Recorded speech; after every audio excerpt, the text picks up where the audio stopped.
Welcome back to Investing Talk Podcast. Today we're looking at Amazon. As usual, before we start, subscribe, like, and comment to this video to support the show. And if there's a specific company you want us to look into, leave it in the comments below. So let's get into the analysis. I think we have to start by immediately addressing the most important thing happening right now. Okay. There's this huge structural shift toward genuine, deep profitability.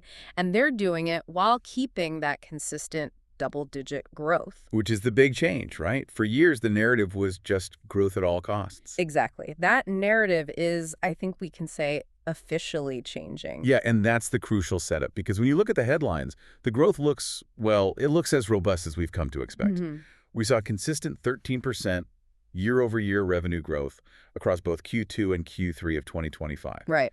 Q3 net sales hit a massive $180.2 billion. Yeah. And even if you strip out the foreign exchange stuff, the core organic growth was still a really solid 12%. So the engine is absolutely roaring. It is. But now the question is the car actually designed for profit now? And the short answer is yes. Absolutely yes. The scale is monumental, but the real transformative story is kind of buried inside the operating income figures. Okay, so let's dig into that. On paper, the reported Q3 2025 operating income was $17.4 billion. But if you stop there, you miss the entire story. You're talking about the noise, right? Well, these sort of non-operational events that can distort the true picture. Exactly. And this is where you have to kind of trust management's accounting and their clarity. That reported $17.4 billion figure included $2.5 billion in charges from that big FTC legal settlement. Okay, that's a big one. And another $1.8 billion in severance costs, which tells you they were aggressively restructuring and, cleaning house. So if we take out those costs, the old legal baggage and the restructuring, what does the true engine actually look like? Well, if you strip those one-time charges out, the normalized operating income for Q3 vaults all the way up to $21.7 billion. Wow. This is the key insight for anyone analyzing this company right now. It completely changes the risk profile. A $4 billion difference between reported and normalized is, that's not just a rounding error.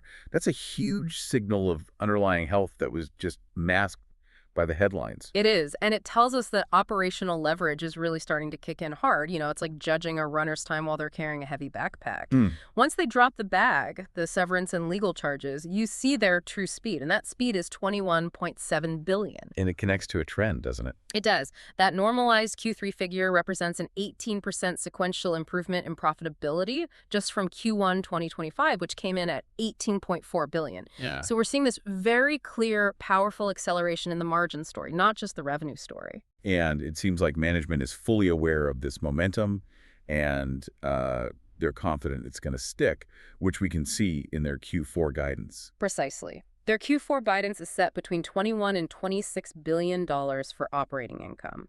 The midpoint, $23.5 billion, confirms they expect this to continue. It validates that the underlying cost savings are real. That structural shift is so compelling. So to really understand how they're getting that profitability, we have to look at the dual engines driving this whole thing. Let's start with the foundation, commerce, specifically North America. North America still drives the majority of the scale. It is still the largest segment by far, hitting over $106 billion in Q3 alone. Just incredible numbers. What's fascinating is that we are finally seeing that enormous investment in logistics over the last decade start to pay dividends. The growth in North America is translating directly into operational leverage. It feels like the harvest phase after years and years of planting. That's a perfect way to put it. That segment's operating income surged to $5.8 billion in Q1, which is a big step up from $5 billion the year before. And they're locking in stability, too. Yes. Prime's penetration in the U.S. is estimated at 67%, which guarantees all this recurring revenue.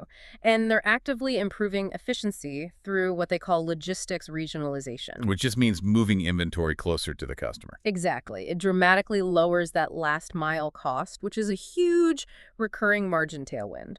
Okay, that brings us to the highest margin segment, the division that basically funds all this strategic investment, AWS. If commerce is the scale, AWS has always been the margin machine.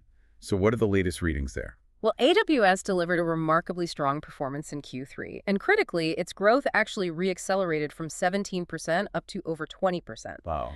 reaching $33 billion in sales for the quarter. And to put that in perspective for you, its annual revenue run rate is now over $107 billion. 20% growth on a business that large it's just exceptional. It really is. But this is where we have to talk about the caveat. The thing that came with that acceleration, the margin compression. Yes, that's a critical detail. The AWS operating margin did compress from a high of 39.5% down to about 33%. Which, if you saw that number in isolation, you might panic a little bit. You might think it's competition from Google or Microsoft. You might. So why aren't we panicking? Why is the bullish interpretation the one that's winning out? Because if you connect this to the bigger picture, the whole tech landscape, this margin dip is really seen as necessary growth investment. Okay. It's strategic spending. It's primarily driven by buying and installing the massive AI infrastructure and capacity they need to meet the surging demand for large language models and other AI services. So they're spending now to capture the market of the future. That's the idea. We've seen similar margin blips in the past when AWS had to make big shifts to handle, say, massive enterprise adoption. So they're betting that if they don't spend the capital now, they risk losing the long-term lead, even if it hurts short-term margins. It's temporary pain for future gain. Exactly. And that view is reinforced because the revenue growth actually accelerated. If competition was forcing them to lower prices, the margin would drop and the growth rate would slow down. That's not what we saw. The 20% growth rate suggests their pricing power is still there. It's intact. And while we're talking about margin machines, we have to mention the third emerging engine, advertising. It's a pure, high-margin gold mine that feeds right off the other two segments. It's become an absolute powerhouse, and it's getting huge. Ad revenue was up 22% to nearly $18 billion in Q3. And since it uses their existing platform and data, Right, there's very little extra cost. minimal incremental capital needed, but it drives massive profitability. It proves that core e-commerce flywheel is just spinning faster and faster. That brings us really neatly to the strategic mode. We've got these three powerful interlocking engines, e-commerce, AWS, and advertising. But what's protecting them? What is the core competitive advantage? The mode is all about these reinforcing network effects. The size and complexity of their infrastructure is just, it's almost impossible for anyone to replicate. So on the e-commerce side, it's just pure scale. Pure scale in logistics creates an unbeatable cost advantage, and the fact that over 60% of their sales now come from third-party sellers just reinforces that marketplace effect. That third-party marketplace is genius. They get paid for the volume without having to own the inventory, which is so much more efficient. What about the cloud mode? Well, AWS still has market leadership with about a 32% share, and the switching costs are incredibly high. For an enterprise, once you build your entire digital architecture on AWS services, moving to another platform is tremendously expensive, complicated, and frankly risky. It creates serious lock-in. And that lock-in connects directly to the newest layer of the moat, right? The data and AI dominance. Absolutely. Their massive customer and enterprise data set creates this unique proprietary training data for their AI models. Those models then enhance both the retail experience and the AWS services. It's a self-reinforcing loop. And they are backing this vision with just astronomical amounts of cash. They're prioritizing that growth optionality, shown by the staggering $125 billion in planned capital expenditure for 2025. That's the highest CapEx budget in tech. It is. And that kind of spending is only possible because of their financial fortress. But let me stop you there. This raises a question, right? Is there a risk they're just spending money to keep up with Google or Microsoft and maybe diluting the return? That's a fair challenge. I mean, $125 billion is an aggressive number, but the focus of that spend, I think, answers the question.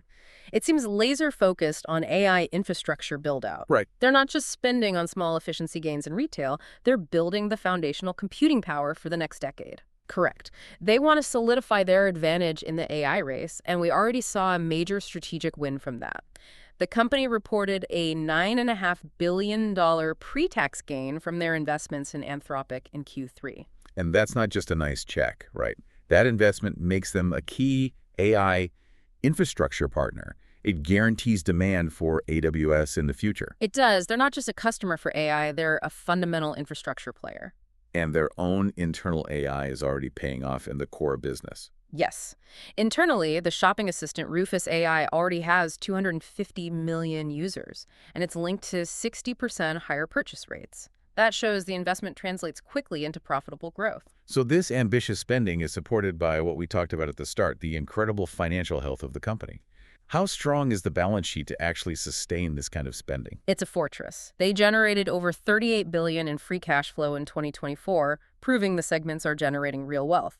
And as of Q2 2025, they had over $70 billion in cash. That liquidity lets them fund this aggressive AI strategy without straining the balance sheet at all.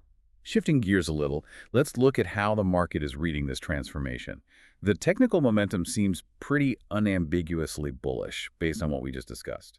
It is. The stock ended 2025 near all-time highs. It had, about 44% year-to-date gains. That reflects the reaccelerating growth and this new profitability narrative finally taking hold. The market is validating the shift. It is. And the consensus among professional analysts is just overwhelmingly positive. We're seeing near unanimous conviction. And the technical indicators are also signaling momentum. Absolutely. The price is trading above both the 50-day and 200-day moving averages, which, well, analysts call that a golden cross. So for the non-technical listener, what exactly is a golden cross and why does it matter here? It's a pretty simple visual signal that just suggests sustained momentum. When the shorter-term average, the 50-day, crosses above the longer-term 200-day, it historically signals that the positive price momentum is robust and likely to persist. It's constructive. And one major positive catalyst that was baked into Q3 was the resolution of that regulatory issue we mentioned earlier. That's right. The $2.5 billion FTC settlement, while it was a big charge, is a huge positive catalyst because it resolves a major regulatory overhang that had been weighing on the stock for quarters. So that risk is now basically mitigated and priced in. Largely, yes. It lets management operate without that constant fear of regulatory action. Looking ahead then to the near term, say the next 3 months, what should investors be watching for? The critical event is the Q4 2025 earnings release. That's scheduled for late January or early February 2026.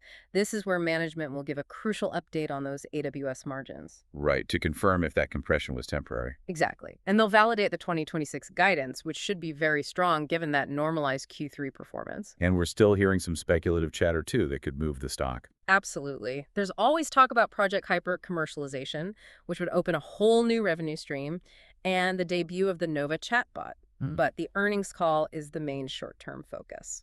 Okay, now for the balanced view. What's the bear case? What are the key risks to this bullish thesis we've laid out? Risk number one has to be that the AWS margin compression persists. We talked about that drop from nearly 40% down to 33%. It must be confirmed as a temporary investment phase. And if it's not. If instead that 33% becomes the new normal because of heavy competition from Azure and Google Cloud, that pressures overall profitability and it hurts the valuation multiple. So the bullish view really relies on management proving the return on this massive investment they're making. Precisely. And that leads directly to our second major risk, CapEx intensity. $125 billion in 2025 is an enormous spend. That money has to come from somewhere, and it will inevitably erode near-term margins and free cash flow. It definitely tests the patience of shareholders. But the mitigation we keep coming back to is that this is strategic spending for the long term. It is. You really can't capture the AI frontier without investing heavily now. This CapEx is painful short-term, but it is probably necessary for achieving long-term AI dominance and reinforcing those deep moats. So what does this all mean for you, the listener? If we summarize the thesis, it looks like the company is pivoting from being a pure volume play to a capital-efficient profit machine. That's the thesis in a nutshell. The combination of accelerating profitability, those normalized Q3 figures, were just revelatory, consistent 13% growth, and that strategic AI positioning creates a highly compelling multi-year opportunity. And it's powered by those three massive interlocking businesses, commerce, cloud, and advertising. That's right. So given the resolution of that big FTC dispute and the aggressive investment in AI, what is the one key metric you should be monitoring right now? I think the key for long-term investors now is watching whether AWS can translate its technological lead into stabilized margins over the next year. That stabilization will be the proof point. It'll confirm the return on that massive $125 billion investment, and I think usher in the next phase of its valuation. If you found this helpful and want more in-depth analysis on the companies driving the market, make sure you hit that subscribe button.